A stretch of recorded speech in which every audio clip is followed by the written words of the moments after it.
Hi, this is Ramuk.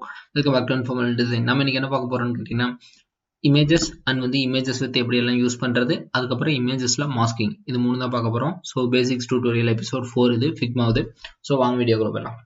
Already ஒரு image உள்ள insert பண்ணிக்கிறோம் ஒரு ஃப்ரேம்குள்ள. ஸோ என்னன்னு பார்ப்போம். டிஃபால்ட்டாக ஒரு 4 ஃப்ரேம் கிரியேட் பண்ணிக்கிறேன், ஒரு ரெக்டாங்கிள் கிரியேட் பண்ணியிருக்கேன், அவ்வளோதான். சரி ஃபைன்.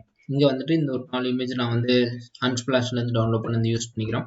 ஓகே, ஃபர்ஸ்ட் ஒன், ஒரு இமேஜ் எடுத்துகிட்டு போய் ஒரு ஃப்ரேம்குள்ளே ஆட் பண்ணும்போது இந்த ஏரோ மார்க் எப்போ உள்ளே வருதோ அப்போ தான் இந்த ஃப்ரேம்குள்ளே இந்த இமேஜ் இன்சர்ட் ஆகும். ஸோ அதை பார்த்துக்குங்க. அண்ட் வந்துட்டு இப்போ இந்த ஃப்ரேம்குள்ளே இன்சர்ட் ஆகிட்டா வெளியே இருக்கிற எந்த இமேஜும் எக்ஸ்ட்ராவாக தெரியாது. நம்ம இதை வந்து அட்ஜஸ்ட் பண்ணிக்க முடியும், அவ்வளோதான். இது வெரி சிம்பிள். பட் இதை இன்னொரு விதமாகவும் கொண்டு வரலாம். இப்போ இந்த இமேஜை நம்ம வந்து ஃப்ரேம் 3குள்ளே போடலாம். எக்ஸாம்பிளுக்கு ஃப்ரேம் 3குள்ளேயும் இதை வந்து ஃப்ரேம் 2குள்ளேயும் போட்டாச்சு. ஓகே, பட் இப்போ அந்த இமேஜஸ் தெரியல. ஏன்னு கேட்டிங்கன்னா இந்த ஃப்ரேம் இருக்கிறது இங்கே, பட் அந்த இமேஜ் இருக்கிறது இங்கே. ஸோ இதை ட்ராக் பண்ணிட்டு போய் அந்த ஃப்ரேம்குள்ளே வச்சா மட்டும் அந்த ஃப்ரேம்குள்ளே இருக்கிற கண்டென்ட் தெரியும். பட் ஆனால் வேறு எதுவுமே தெரியாது. இப்போ ஃப்ரேம் 2 இருக்குது, இதுக்குள்ளே ஒரு இமேஜ் இருக்கணும், கரெக்டாக? அதை எப்படி செலக்ட் பண்ணுறது? இங்கே மட்டும்தான் செலக்ட் பண்ணிக்க முடியும், இங்கே எதுவுமே செலக்ட் ஆகாது. இதையும் ட்ராக் பண்ணிட்டு வந்து உள்ளே வச்சுக்கலாம். Okay, super. இப்போ வந்துட்டு நமக்கு வந்து எல்லா இமேஜஸையும் ஒவ்வொரு ஃப்ரேம்குள்ளே எப்படி இன்சர்ட் பண்ணுறதுன்னு கரெக்டாக தெரிஞ்சிருச்சு. ஃபைன். இப்போ இந்த ரெக்டாங்கிள்குள்ள ஏதாச்சும் ஒரு இமேஜ் பேஸ்ட் பண்ணணும் அப்படின்னு நினைக்கிறீங்க, ஒரு ப்ராப்பர் ஷேப், கரெக்டா? இதை இந்த இமேஜை காப்பி பண்ணணும். Ctrl+Shift+C காப்பி பண்ணிட்டு Ctrl+V, அவ்வளோதான்.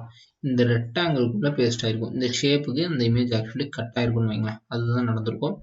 ஸோ இதுதான் நம்ம பார்க்க வேண்டியது. ஓகே, அதுக்கு அடுத்தது மாஸ்கிங்.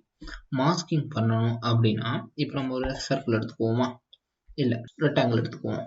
ஓகே, இந்த ரெக்டாங்கிள் எடுத்தாச்சு. இப்போ இந்த மாஸ்கிங் பண்ணணும்னா ஒரே ஒரு ரூல்ஸ், எது இருக்கோ அது பேக்கில் இருக்கணும். இப்போ இந்த லேயர் இருக்குது, அது செலக்டாக இருக்குது, பேக்கில் இருக்குது. இதுதான் அந்த மாஸ்கிங்கோட ஐகான். கிளிக் பண்ணுறேன், அவ்வளோதான், மாஸ்கிங் முடிஞ்சு. ஸோ இந்த ஷேப்புக்குள்ளே நம்ம எப்போ வேணாலும் எங்கே வேணாலும் சுற்றிக்கலாம், தெரியுதா? அது நம்ம எந்த ஏரியாவை மாஸ்க் பண்ணியிருக்கோமோ அந்த ஏரியா மட்டும்தான் தெரியும். இப்போ அந்த இமேஜோட சைஸை நான் செலக்ட் பண்ணிவிட்டு இன்க்ரீஸ் பண்ணிக்கிறேன். ஓகே, இப்போ நான் மாஸ்க் பண்ணுற ஏரியாவை மட்டும் செலக்ட் பண்ணிட்டு மூவ் பண்ணிக்க முடியும். அதனால் எங்கே வேணுமோ அது மட்டும் வச்சுக்கலாம். எனக்கு வேர்ல்டு டாலஸ்ட் பில்டிங்கோட இது மட்டும் இருந்தால் போதும். மாஸ்கிங்கோட கான்செப்ட் இதே தான். சிம்பிளாக ஒரு சர்க்கிளை வச்சு பார்த்துருவோம். இது இங்கே இருக்கணும், எப்போவுமே இது பேக்வேர்டில் இருக்கணும். அதுக்கப்புறம் இந்த மாஸ்கிங் பட்டனை கிளிக் பண்ணணும், அவ்வளோதான் முடிஞ்சு. இவ்வளோதான் மாஸ்கிங், வெரி சிம்பிள். இதை வந்து அன்மாஸ்க் பண்ணுறதுக்கு இந்த எலிப்ஸ்னு இருக்குல்ல, இதை கிளிக் பண்ணிட்டு எகைன் இதை கிளிக் பண்ணால் அன்மாஸ்க்கு, கிளிக் பண்ணால் மாஸ்க். இவ்வளோதான் மாஸ்கிங் இமேஜஸ். அண்ட் வந்துட்டு இதில் ஷார்ட்கட்ஸ் எல்லாம் இருக்குது. இப்போது இந்த இமேஜ் நான் கிராப் பண்ணணும். இப்போ இந்த இமேஜ் வந்து இந்த ரெக்டாங்கிள்குள்ளே அடங்கியிருக்கும். ஆல்ட்டை கிளிக் பண்ணிட்டு டபுள் டைம் கிளிக் பண்ணிங்கன்னா டைரெக்டாக க்ராப் ஆப்ஷனுக்கு போயிடும். ஸோ இங்கே இருந்துட்டு நீங்கள் என்ன வேணாலும் பண்ணிக்க முடியும். ஸோ இது ஒரு ஆப்ஷன். அதுக்கப்புறம் இதில் இந்த ஃபில்லு அண்ட் வந்துட்டு இதுலேயே இந்த டைட்டில் ஒன்று இருக்கும். இந்த ஏரியாவுக்குள்ளே எத்தனை டைம் இது ரிப்பீட் ஆக முடியும் அப்படின்னு ஃபில், இந்த மாதிரிலாம் எக்கச்சக்கமாக இருக்கும். இதுலேயே ஓரளவுக்கு மேஜரான சின்ன சின்ன எடிட்டிங்ஸ் பண்ண முடியும். அண்ட் வந்துட்டு பர்சன்டேஜ் குறைக்கிறது, இந்த குறைக்கிறது, இதெல்லாம் உங்களுக்கு தெரியும்ல, ஒப்பாசிட்டியை குறைக்கிறது. இமேஜஸில் மாஸ்கிங் அண்ட் வந்துட்டு இது இருக்குது. நம்மளே கூட ட்ரா கூட பண்ணிக்கலாம். பென் டூல் ஓப்பன் பண்ணி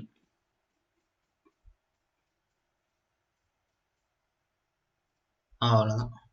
எஸ்கேப் வந்துட்டீங்கன்னா அங்கேருந்து ரிலீஸ் ஆயிடும். இது செலக்ட் ஆயிடுச்சு. இதுக்கு நான் ஸ்ட்ரோக் கொடுத்துக்கிறேன், ஃபில் கொடுத்துக்கிறேன். ஃபில் வந்துட்டு லைட் க்ரீன் போய்க்கிறேன். அண்ட் வந்துட்டு இதை நம்ம யூஸ் பண்ணிக்க முடியும். இதை டபுள் டாப் பண்ணி எங்கே வேணாலும் இது எஸ்விஜி ஃபைலாகவும் எக்ஸ்போர்ட் பண்ணிக்க முடியும். அண்ட் வந்துட்டு இது வெக்டர் ஃபைலாகவும் இருக்குது. ஸோ இது நம்மளால எந்த அளவு வேணால் இல்லுஸ்ட்ரேட்டரில் பண்ணுற ஒரு 30% 25% ஆஃப் வேலை பண்ண முடியும்னு வச்சுக்கலாம். சின்ன சின்ன ஒர்க்குக்கெல்லாம் இல்லுஸ்ட்ரேட்டர் ஓப்பன் பண்ணாமல் இதுலேயே முடிச்சுக்கலாம். ஓரளவுக்கு இது இன்டர்நெட் மட்டும் இருந்துச்சுன்னா ஓரளவுக்கு நல்ல ஸ்பீடாகவே இருக்கும். ஸோ இதுதான் நம்ம இன்னைக்கு தெரிஞ்சுக்கிறது. மாஸ்கிங் கற்றுக்கிட்டோம். Illustrator files and pen tool எதுக்குன்னு கேட்டிங்கன்னா, நார்மலாக பென் டூல் வந்து இங்கே பெருசாக யூஸ் ஆகாது. ஒயர் ஃப்ரேம் போடுற மாதிரி இருந்தால் யூஸ் ஆகும். பட் இது அந்த அளவுக்கு ப்ராப்பராக இருக்காதுன்னு வைங்களேன், தெரியுதா? ஓரளவுக்கு இருக்கும், அவ்வளோதான் இருக்கும். பென் டூலில் பெருசாக எதுவும் இருக்காது. ஸோ வந்துட்டு மேக்ஸிமம் பென் டூல்லே பென்சில் டூல் இது. ஓகே, மேக்ஸிமம் இவ்வளோ தான். இமேஜஸ் எல்லாமே இன்சர்ட் பண்ணியாச்சு. தேங்க்ஸ் ஃபார் வாட்சிங். Have nice day. see you soon next video. கண்டிப்பாக அடுத்த வீடியோவில் பார்ப்போம். அண்ட் வந்துட்டு ஃபிக்மாவில் இன்னும் ஏதாச்சும் டீப்பான டியூட்டோரியல்ஸ் வேணா கீழே கமெண்ட் பண்ணுங்கள், தெரிஞ்சுக்கலாம். தேங்க்ஸ் ஃபார் வாட்சிங். see you soon next video. Bye.